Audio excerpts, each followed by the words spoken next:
Welcome, everybody, to another Wednesday night edition here on the Rock Pile. Thanks for tuning in. As always, catch me live every Wednesday night at 8 o'clock.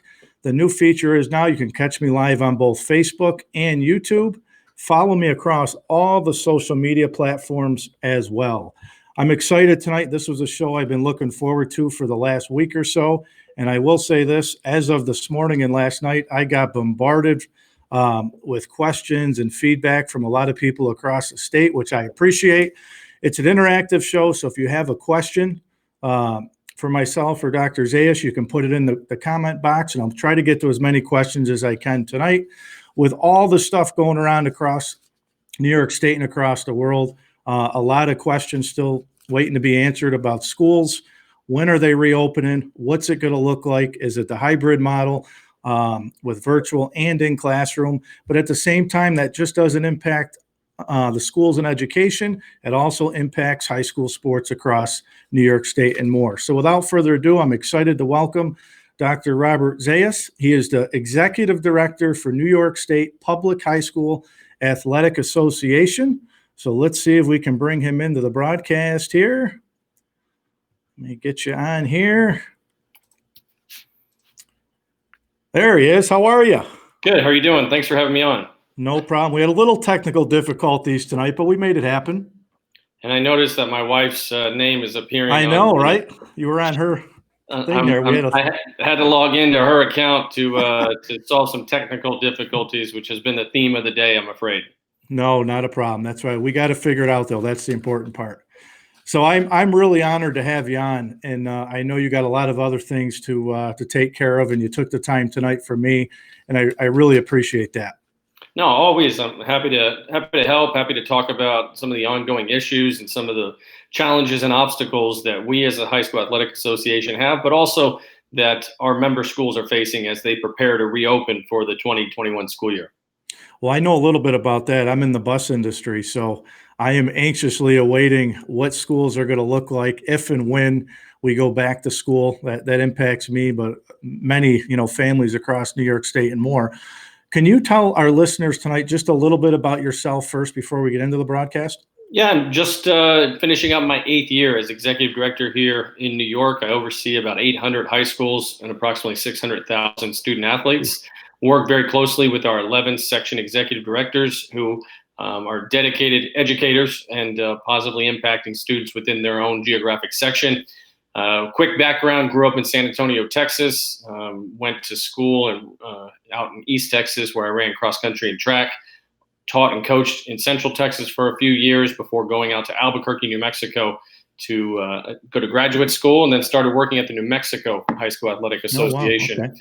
I spent 10 years there at the New Mexico High School Athletic Association, started work on my doctorate, and ultimately finished my PhD about 2 years ago. And just on by luck, I guess, I heard about the opening here in New York for the executive director's position. Didn't know anyone, didn't have any contacts, and told my wife, don't worry, I'm just going to try to interview and let's see what happens. And about 3 months later, we've relocated upstate New York. It's been an absolutely incredible experience, and we've enjoyed every minute of it. New York State's definitely a different animal compared to some other states across the world. I know that. But well, welcome to New York State, and welcome again tonight. I just want to make sure I give a shout out to Lisa Briggs, owner at Fit Body Boot Camp tonight, for helping me sponsor tonight's show. Lisa still has the highest amount of views that I've had on the Rock Pile in the last month and a half, just a tad under 4,000. So thanks a lot, Lisa. Lisa's husband is actually a head football coach here at Holland Patton High School in Section 3. So I'm sure they're tuning in tonight as well. So thanks, Lisa.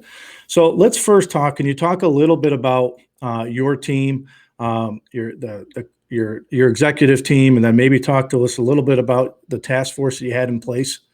Yeah, I mean, as soon as we had to start modifying and revising our state championships in early March, I felt it was important to create a COVID task force to have representation from various positions from across the state.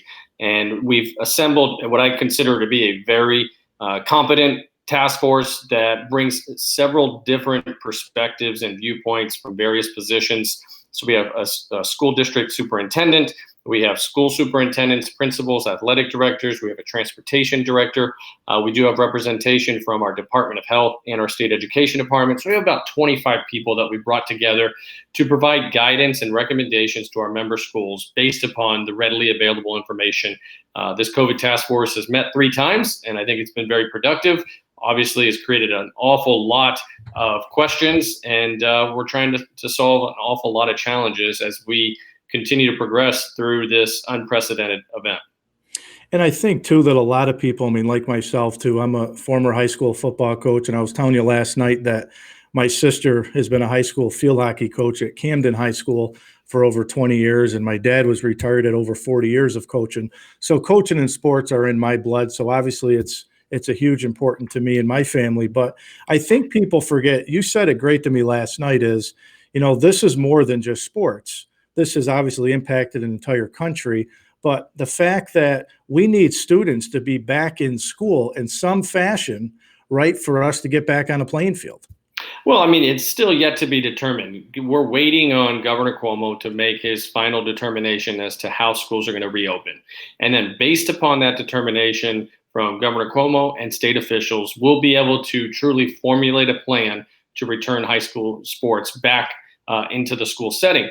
But so much is contingent upon the guidance and the authorization from state officials. Right now, I'm continuing to reiterate every chance I get. So I certainly appreciate this opportunity to talk to your audience, because very few people truly understand. I mean, I monitor social media, I'm very active on Twitter, and I see an awful lot of people inquiring, why are we not starting high school sports right now?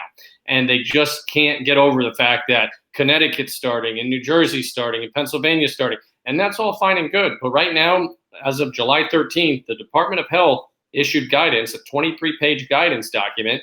And then the state education department followed a few days later with a 145-page guidance document. And both of those documents stated that interscholastic athletics is not permitted until additional guidance is given and additional guidance is forthcoming, with no definitive timeline as to when we can anticipate that. So right now, we're very much in a holding pattern for high school sports, and we have to wait for our state officials to give us authorization before we can resume.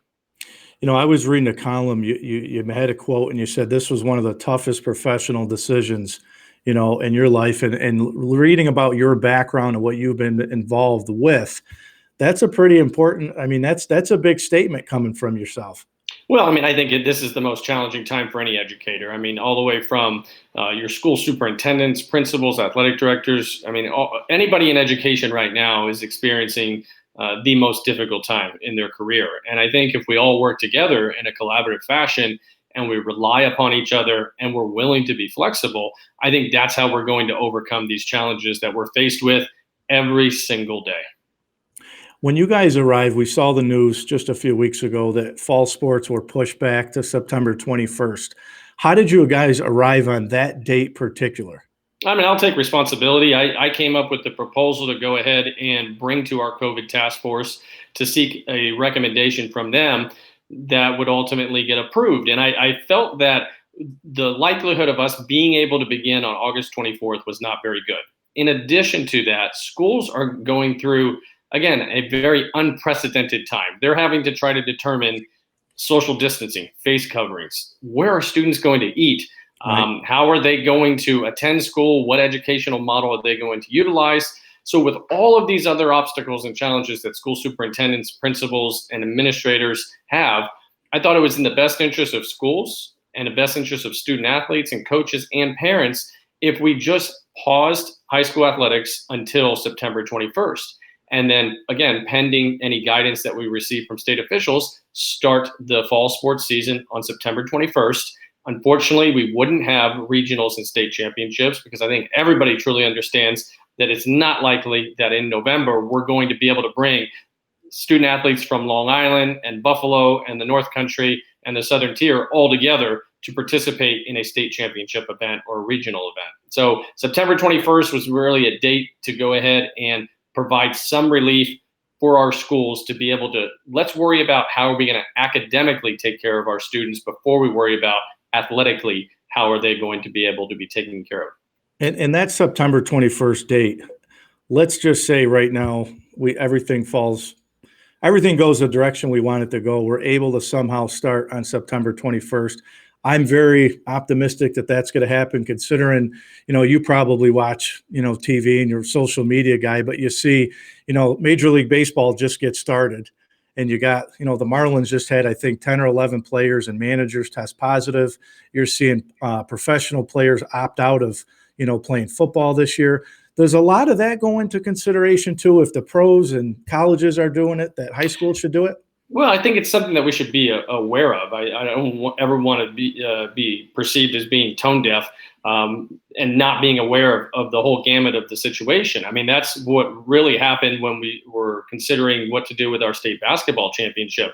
I mean, we were kind of delaying, kind of trying to figure out what we were going to do. And then once March Madness canceled, I think it was more of the catalyst for us to be aware of the situation. Again, back in early March, so much was unknown. Not that we have a lot that's known today, but at least we have more than we did back at the beginning of March. But I think we have to, as high school athletic administrators, be aware of what's happening at the different levels. And if Major League Baseball is experiencing challenges and colleges are experiencing challenges, I think we have to be aware that those same obstacles are going to be presented to us, and how can we overcome those with the resources that we have.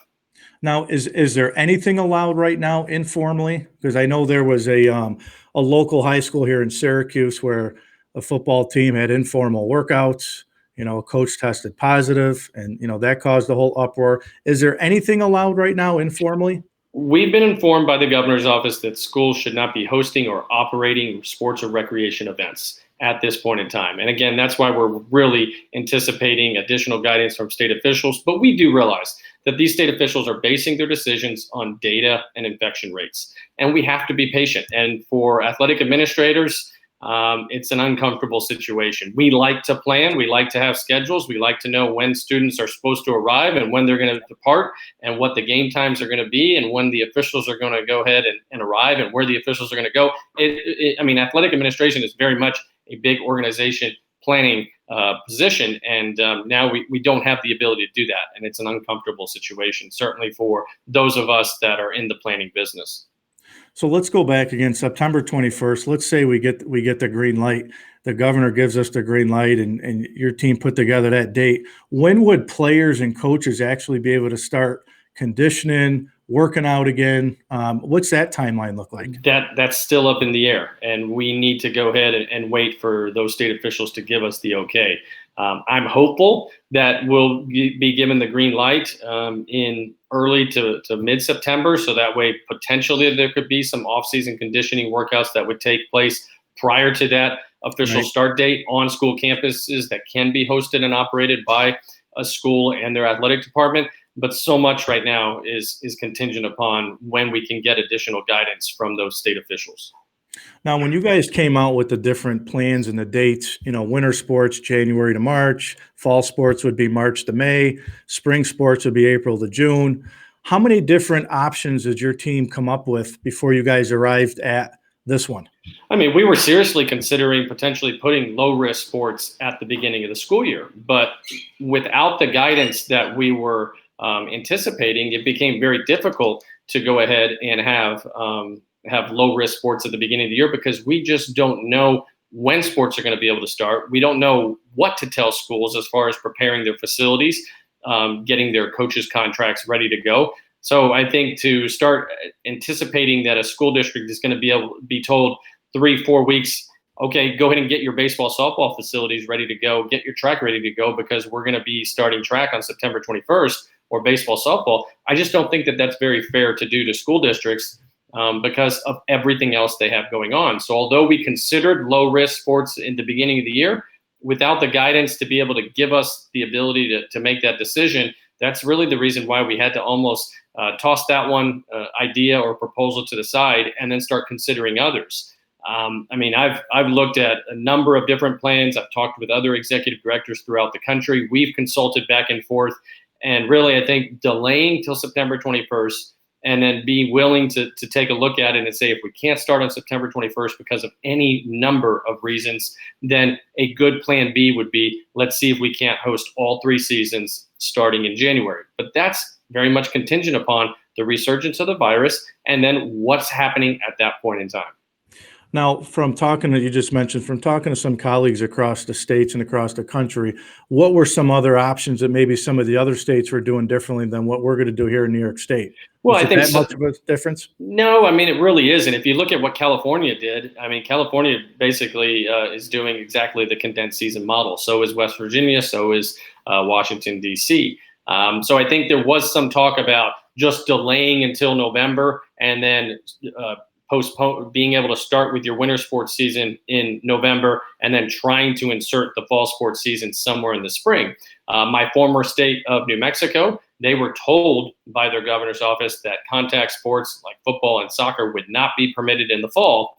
And then therefore they moved their football and soccer seasons to February. That's a gratuity that a state like New Mexico has. In New York, we don't have the ability to start football and soccer in February. It's Right. going to be difficult enough to even consider those types of sports in the month of March because of the inclement weather that the majority of the state receives. And sticking with the schedule piece, I know you've probably gotten hammered with the overlap of schedules, as far as, you look at fall sports, you look at the spring sports. My sister, again, the field hockey coach, is saying, well, I might be in a bind because, spring you got softball players, right? In softball that could overlap with fall. Are the athletes going to have to pick, or is there something that the state will do so they can play both? Yeah, right now that's a section decision. Some of our sections have a rule within their handbook and within their policies and procedures that do not allow a student to play two sports or two seasons at one time. So that's an issue that our sections would have to go ahead and address. But as far as the overlapping seasons, that's probably the greatest question that I've received since we talked about potentially having to put 3 seasons into what would be January through June. The condensed season model is not perfect. It was never designed to be perfect. It was designed in order to preserve all 3 seasons. And if we utilize the condensed season model, there's nothing that says it has to be 3 10-week seasons. That's just the beginning. That's just the starting point. That's the framework for which we will work from if that condensed season model is needed. But we could do 3 8-week seasons. We could do 3 9-week seasons and then potentially have spring sports end in late June rather than mid-June. So we're actively addressing that. I can assure all of your listeners and assure you, Rocky, that that is one of my main concerns that I wake up in the middle of the night thinking about, the condensed season model and reducing the overlap. So I continue to see that as a theme and a concern of people, and I assure you, I'm listening. And if there's better ideas out there, I'm certainly willing to explore them. But the condensed season model is difficult because if we are trying to preserve the seasons for every single student athlete within our association, then there may be some overlap. But when you look at the number of students that participate in fall sports within our association, it's 198,000 student athletes. Wow. It's 198,000 kids that really deserve the opportunity to play if we can make that happen. Now, we had to cancel the seasons for the spring sport athletes in March. That was by far the most difficult decision that I've been a part of. I can guarantee you, in your listening audience, John Rathman, Section 3's Executive Director, and Ben Nelson, Section 4's Executive Director, that too was the most difficult decision that they've been a part of. And I personally want to try to avoid having to tell a student athlete their season is canceled. So if we can preserve it, that's my goal. Unfortunately, sometimes life is filled with choices, but it's my goal that we at least have the ability to give those students the opportunity to participate. Again, it's not perfect, but it is, sometimes I feel like the condensed season model is filled with a number of obstacles and challenges, but I think it's also an opportunity to go ahead and look at giving kids the opportunity to participate. And I think when it first came out from talking, because I do a Saturday morning sports talk show, and I've talked to high school coaches, college coaches, and one of the things that we talked about was, depending on, back here locally here in Rome, RFA is one of our biggest schools in Section 3. But you take your smaller Class C's and Class D schools here locally, where, their athletes all play just about 3 sports. So we were saying, well, this could really impact some of the smaller schools that rely on the 3-sport athletes versus maybe some of your bigger schools that necessarily, they might have a 1 or 2-sport athlete. So that's really been the discussions that I've had with a lot of coaches and parents across this, this area. Well, and also not just the student athletes. You also have to consider the coaches that coach 2 seasons. And then even more, you have to consider the officials that officiate in 2 different seasons. So again, that's the reason why I'm actively exploring how can we reduce that overlap. Could we do a condensed season where, again, we have 8 weeks or 9 weeks? That may help. Could we push the spring season even potentially into the month of July? However, I did have that discussion with approximately 25 school superintendents about a week ago, and they did not like the idea of having students play into the month of July. So there's a lot of variables and a lot of factors that need to be considered when we're looking at the overlap in the condensed season model. And I emphasize if that's something that we need to move towards. Now, was there anything sport specific with teams, like the school districts had to propose, what their return to work, return to school plans would look like to the state? And obviously they got to get theirs in by the end of the week, and then Governor Cuomo will evaluate and make that decision. Was anything asked of coaches, sports specific, on what their practice plans would look like, during all this? Or Not to my knowledge. I did work on about a 14-page document where I tried to take the CDC guidelines, Department of Health, and state education, and really created a document that I thought would be beneficial to our high school athletic administrators to help them in the creation of their reopening plans. They're having to mention some aspect of athletics in those plans, but nothing specific to any particular sports. And then the other piece of it, I was thinking, as a football coach, I'm sitting here thinking to myself, well, if fall goes March 1st to May, so you get March through May, and then looking at the following year, in the 2021, I'm sitting here saying, well, geez, this is kind of like spring practice. And then your season again would pick up in August. So is there any thoughts about the following year? Well, there is. And I think I have the opportunity to serve on our national governing body sports medicine advisory committee. So I serve with about 15 physicians throughout the country. And that is a concern for some states that are considering hosting football or soccer late into the summer or late into the month of June, and then practice it back up in July and August, because some of our southern states do start that early.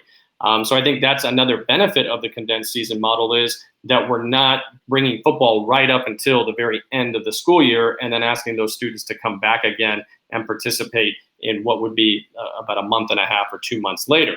But there's so many different considerations that need to go into what do we utilize, what do we implement, and how can we benefit student athletes. And a lot of friends of mine, their daughters or sons play club sports. My niece is a good example. My niece will be a freshman this year, and she hasn't gotten off the soccer field the entire summer. So some parents are saying, well, if high school sports don't happen in the fall, our kids are still going to do the club sports. And I always worry, because when I played football, basketball, and baseball, they didn't have club sports. It was high school sports. It was Legion baseball. Those were the sports that were popular when I was here. Now factor in travel leagues, club sports. Is that going to impact our high school sports too, seeing that these club teams are still going through all this? I think it will at some degree. I think we'd all be naive if we said that club sports weren't going to build some momentum as a result of this layoff with high school sports. Unfortunately, this is the reality of the situation that we're presented. And I don't think interscholastic sports wants to be club sports. I think, from my perspective, we have a lot of things that club sports don't have. We have media that follows interscholastic sports. We have state championships. We have pep rallies when we're not involved in a global pandemic. We have senior nights. We have letter jackets and banquets and those types of things. So at no point in time do I ever want to be involved in club sports. I think interscholastic sports is special. I think it's community driven. It takes a group of students from one community and brings them together for the good of participating and being a team. So I think that when you look at the difference between club and interscholastic, will club build some momentum? Yeah, probably they will. I don't know if it'll be long-lived, because I think in the absence of interscholastic sports, we'll probably see some club teams draw some student athletes away. But again, once we fully come back with interscholastic sports, I don't have that big of a concern. Yeah, and from talking to some college coaches, I was just talking to Coach Hunt, who's the head football coach at Colgate University, and we were talking a lot about recruiting. And last year, if you were a junior coming into your senior year, let's say you didn't really have a great junior year, and now we're coming into your senior year, for the student athlete that's looking to get recruited, going through all this right now, that could be really challenging to get them into college at the following year. It could be, but I think the other thing that I really sometimes I have to constantly remind parents of the fact of, if your son or daughter is that good, that they're going to have the opportunity of being the top 1.5 to 2% of the athletes, not just in your section, not just in New York State, but throughout the country.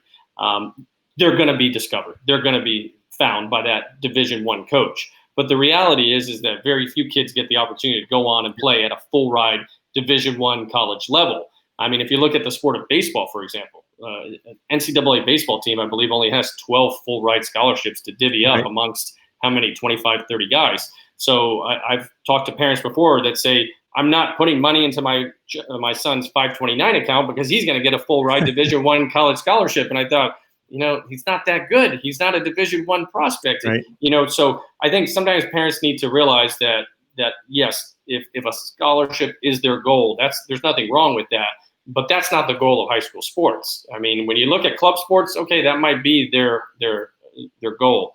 But for high school sports, we're preparing kids not for the next level of competition. We're preparing them for the next level of their life. And I think that's the biggest difference when you look at AAU and club and high school sports that are driven and coached by educators on a daily basis. Yeah, I can't agree with you more. You hear a lot of parents who think their son or daughter is the next one in line at Ohio State and Michigan. And, we've had a lot of good athletes come across Section 3, 4, 5, all the way up through. But there's a small percentage of them that go play, Division I or can make it to the next level. So I agree with you 100% on that. If you're good enough, they're going to find you. Whether you're playing a club sport, a travel team, high school, they're going to find you. That's just the way it is. Well, and sometimes the parents are being told by the club coach from the time that their son or daughter is 7 or 8 years old that they're a Division I prospect. I remember years ago when I first started here in New York, I was talking to a gentleman here in my community. He said he and his daughter were going down to North Carolina to check out all the Division I campuses because his club coach had told him that his daughter possessed the skills to play at the Division I college level. And at that time, I was in my mid-30s, and I thought, wow, this guy's probably about my age. He must have had kids real young in life. And I said, how old's your daughter? He said, she's 9 years old. So I think, that's the problem that I've identified, at least in my position, is that sometimes parents are being misled a little bit too much when they talk about college scholarships and what's the true reality of their son or daughter actually getting a full ride Division I college scholarship. A lot of people have asked too this week. They've put in some questions for me, and they've said, we're optimistic about the September 21st. And again, you read social media, watch TV, and you see more cases, positive cases and stuff shutting down. And, people have asked, are we giving our athletes hope when we know that September 21st deadline date is really not going to happen? And I would answer that by absolutely not. I mean, I'm the father of 2 little girls, ages 10 and 13. I would not want somebody to give my daughters a false sense of hope if there was absolutely no chance. If there was no chance, we'd just say there's no chance. But I'm encouraged by the fact that youth sports are continuing to occur throughout New York State. I'm encouraged by the governor's briefing yesterday where he invited Major League Baseball teams to New York because of how well the state of New York is doing. So I'm encouraged by those types of situations, and I'm cautiously optimistic that we're going to be able to start the fall sports season on September 21st. If and when I feel like there's no chance that that's going to occur, then I'm going to work with our board, and we're going to come out and we're going to make sure our member schools, and more importantly, our student athletes, understand that September 21st is no longer a reality. But as of today, I really do feel like it's a possibility that we're going to start fall sports on September 21st. Yeah, and I think, the other piece of that, and, you got to play the other side of things too, is that you start on September 21st and, let's say there's a huge spike and everything gets shut down again. If I'm a fall sport athlete, here we are. We started, maybe you're a practice or 2 weeks in, you're a game or 2 in, and boom, we get shut down again. So it's almost like you're kind of taking a chance either way, right? If you start on time, it's great. We're putting kids back on the fields. But then you got to think, if there's another spike and we get shut down, these kids get shut down again, halfway through a season. So all that comes into play. Well, I think what's in the best interest of the student athletes that we're working on behalf of. If we start on September 21st and student athletes have had 10 practices and they've played one game, and then we see a spike and their season needs to be shut down, telling them that their season is now canceled for the remainder of the year, I don't think is very good for student athletes. I think at that point, depending upon when the season would have to be suspended, then we would move to what could be option B and the condensed season model. So much is going to be contingent upon what is happening at that point in time. And I really feel like a lot of people want us to be able to tell them what's going to happen in January, what's going to happen in March. They want us to be able to predict the weather, and they want us to be able to go ahead and tell them exactly, definitively, how the school year is going to end. I mean, we can't even tell them what's going to happen next week, much less next month or in 3 months from now. Yeah, I'm the same way. I keep getting questions. When is school going to start? Is transportation going to happen? And I keep saying, well, they got to pay us first because I haven't been paid by a lot of customers yet. But we're still trying to prepare. I don't know what that's going to look like either. But, going back to the social media thing, we talk about it a lot on my sports show. We talk a lot about it on these shows every week, just the impact of social media today with Twitter, Instagram, YouTube. I mean, you name it, it's out there. And people can get themselves in a lot of trouble, but there's so much information that's shared across those platforms. It's nice to be able to have you on to really put a lot of that into perspective, because you've probably heard all the stories, all the hate. And I know you said you don't sleep at night, and I probably wouldn't either. But your team has really done a good job, putting this thing out there. And I think people just have to understand this is more than just sports. It is the student athletes. Most certainly. And first and foremost, they're students first. So my goal is let's make sure that they're going to be academically taken care of. And then we're going to move into the athletic side of taking care of those students. But to try to put athletics first and make that a higher priority than the academic setting that they need to be placed in, I think would be unfair. It would be inappropriate to do for those student athletes that we are working on behalf of. I mean, we have almost 600,000 kids that participate within our member schools throughout the state of New York. That's a huge responsibility. And we understand that with every decision we make is impacting over 500,000 student athletes on an annual basis. We take that very seriously. So we're not making these decisions as an association, just like the section executive directors and the section leadership are not making decisions lightly. Neither are school superintendents or principals. Everybody's taking a great deal of time, and they're doing what they truly believe is in the best interest of the students that they serve. When you see the ACC just came out today and said they're going to approve and play an 11-game season. Notre Dame's going to be in the ACC. But when you look at the Power 5 conferences, even in college football, I'm trying to picture, I'm a diehard Michigan fan. Michigan gets 100,000 people in the stadium. They're saying they're going to operate probably at a 30-40% capacity. Do you really see college football happening this year? Well, I think that they have different resources than we have. On that committee that I mentioned a few minutes ago, the National Sports Medicine Advisory Committee, one of the physicians on that committee is the school medical director for a major Division I university. And he had referenced that he estimates it's going to cost somewhere in the neighborhood of $500,000 to test that college football team and the staff associated with that team for a school year or for a season. They have different resources than what high schools have. So if they think that they can do it, that's their decision to make for those student athletes they're working on behalf of. We as High School Athletic Association and school districts don't have $500,000 to test 600 or 700 high school football teams in the state of New York. No, and you're 100% right. I mean, it costs, I know what it costs here, just locally, but, even like, again, Major League Baseball, the NBA is going to put players in a bubble, which, reading through it, seeing how many players they've tested, and 0 have tested positive. So many are saying, well, the NBA got it right. But Major League Baseball, it's hard to put Major League Baseball in a bubble because you still have to travel. Yeah. Well, you do. And I think that is one of the nice elements that we have is when we do begin, we're going to encourage geographic scheduling. There's no reason why a team from Syracuse should be going down to Westchester to play a regular season soccer game or field hockey game. Let's geographically schedule. Let's give students the opportunity to participate. That's our main goal right now. And if we could get a season in of 16 to 17 games in a particular sport, then I think we've really accomplished a huge goal. So a lot of the scheduling, if we do have it, I'm sure it'll try to just be a lot of league games, probably not a lot of non-conference to eliminate a lot of that travel. But again, as far as even safety policies, for me with buses, I mean, we have to make sure buses are being cleaned as we're traveling and transporting students. Is that all going to be on a local level with, team Most certainly. specific? Yeah. Yeah, that would be taking care of our local administrations. Okay. No, that's what I figured. So what's next for you guys? When do you guys get together again, and what's the plans going forward? Yeah, well, we're waiting on the guidance from the governor to go ahead and make his final determination as to when schools will be able to reopen, and then any restrictions that would be placed upon schools. Every school district in the state is submitting plans by Friday. The news that is circulating is that Governor Cuomo is going to analyze those plans and then provide his final determination the first week of August. So we'll wait for that. We'll be patient, and then depending upon what that final determination is from our state officials, that'll be the next catalyst for us to go ahead and meet again and then start examining that information and seeing what guidance and recommendations we can provide at that point in time. But to start trying to predict what the governor is going to decide, I just don't think is very beneficial. That's the one thing that I've learned throughout the course of the last 5 months is don't attempt to predict anything pertaining to this rapidly developing crisis, because more likely than not, you're probably going to be wrong.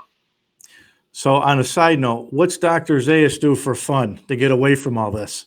You know what? I really enjoy spending time with my family. In fact, I'm missing our nightly bike ride tonight with my daughters for this Zoom call, Okay. but that's okay. But we enjoy spending a lot of time as a family, and I enjoy running. And it's this time of the year with this crisis, it very much it can consume you if you allow it to. I typically am up very early in the morning trying to get a jump on the day, and then try to turn things off around 5 or 6 in the evening, and then spend time with my family. But these are trying times, and it's trying times for individuals like yourself. It's trying times for our school administrators, our school superintendents, and really anybody that's associated with education right now, and teachers included. And I think it's going to be a tough year, and it's going to be a challenging year. But again, if we're flexible and we're willing to pivot and we're willing to revise and amend and modify, I think that's how we're going to be able to be successful through a very unprecedented time. Well, we have a lot of good administrators, across New York State, teachers, coaches, a lot of good student athletes. So there's no doubt that I think your team will get it right. And we're all in this together. So I don't think there's a right or wrong answer. We all know we want sports for kids. So there's no doubt about that. And I think we might have just lost him. He might have just accidentally clicked off. So if he comes back on, no problem. I was just going to wrap up with Dr. Zayas anyways. But, you hear a lot of the commentary going back and forth. He's in a really tough spot. Him and his team have done, I think, a fantastic job of at least laying out a plan. They're giving us hope. But you heard him. He's got 2 young daughters himself. It's a tough job. It's not just locally here. It's across all of New York State. You heard the amount of athletes that is out there. And, I think he did a good job of really laying everything out there, the timelines, laying it down to the local level as far as not having to have kids choose whether they're going to play a fall sport or a spring sport, with that overlap. So I think he did a really good job. And let's see, I think we got him back on.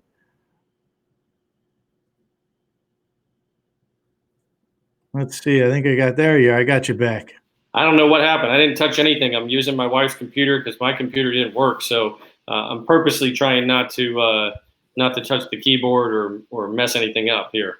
No, that's okay. I was just, stating, everything. I appreciated you coming on today. I think you did a great job of laying everything out for everybody that's listening tonight. And New York is a proud state. I know we'll get through it.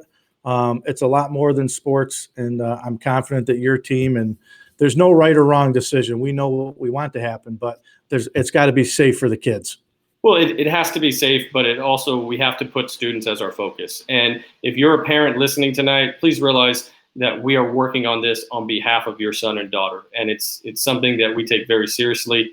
And it's something that we are committed to trying to figure out. I mean, it's my goal that no student has to graduate with their senior year and they don't have a senior night for their particular sport. That happened in the spring season. It was devastating to kids and their parents. And it's my goal that we don't have to deliver that type of news again for any student athlete in this upcoming school year. So we are actively working on it, and we're trying to remain positive. And I think if we do that and we take each day as it is, and we try not to anticipate too far in advance, but try to address the issue at hand, I think that's how we're going to hopefully be successful in the upcoming year. My definition of success is students get the opportunity to participate in the upcoming school year in their sport of choice. And if we can do that, we don't need to have state championships. We don't need to have regional championships. Those are all fine and good.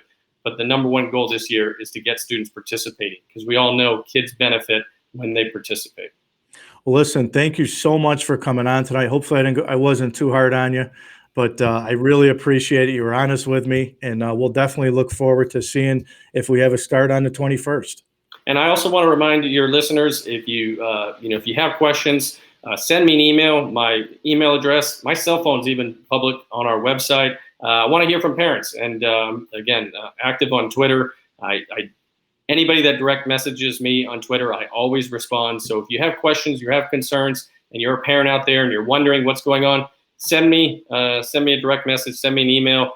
You'll get a response back. I don't want people to think that I don't respond, because it's very important to me to be transparent, and I'm aware of the questions that are out there, and I want to be a resource to the communities throughout New York State. I don't want them to think that we're making decisions without truly listening to communities.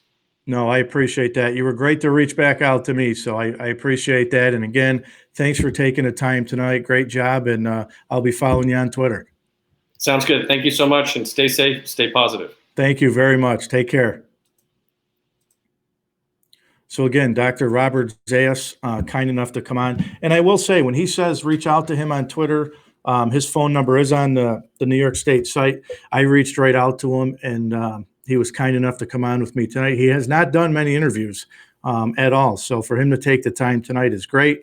I guess we cross our fingers. We wait for Governor Cuomo to respond, and hopefully we have a fall sports start season on September 21st. So I hope everybody enjoyed the show tonight. Again, the show will be up on Facebook and YouTube. Follow me at all the social media sites, at The Rockpile Show, at rcorgliano23 on Instagram, and of course the Facebook page as well. Next week, special guest, Peter Paul's Recreation. I grew up on the go-karts there, the bumper boats, the batting cages. They got a new laser tag there, so I'm excited to talk to them next Wednesday night right here again at 8 p.m. So again, on behalf of myself tonight, as I always say, the Rock Pile is where dreams become reality. Thanks again, everybody. Enjoy the night.